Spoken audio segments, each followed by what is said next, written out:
Oh my god, it is so early in the morning. Why? And it's also so rainy. Oh, hello everyone.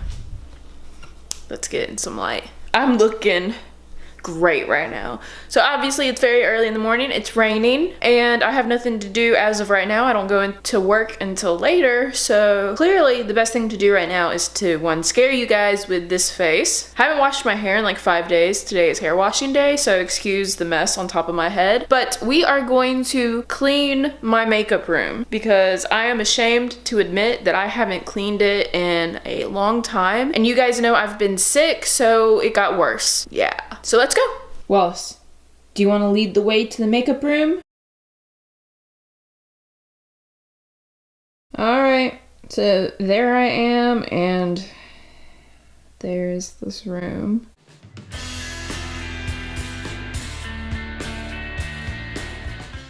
Wallace, why do you let me be this way? So as you can see, I need some help in here, so I'm basically... armpit itches. So basically I am going to clean this room. I'm just going to clean it on like speed cleaning. I really need to get my vanity cleaned, which is right behind me, and my filming desk cleaned.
Oh my god, guys! I'm done! It only took me an hour, and I'm so freaking hot. As y'all saw, I had to take off my sweater because I was in here working. Are you tired too? Did you do a lot of work? But it is so nice now. It's so clean. I feel inspired. I feel like I can do some work. And hopefully, you know, you guys cleaned up with me too and y'all enjoyed this. So thank you guys so much for sticking it out and cleaning with me and for not judging how messy this room was previous to filming this. Hopefully you're not judging me too harshly. I think this was a good way to spend a rainy morning and hopefully you guys liked this too. If you did like this video, please give it a thumbs up down below. And if you're not yet, seriously, what are you doing? Go ahead and hit that subscribe button because I do upload videos on Monday, Wednesday, Friday at 5 p.m. Eastern, and I don't want you guys to miss out on any of my content. And hopefully that means I will see all of you guys in my next video. Bye!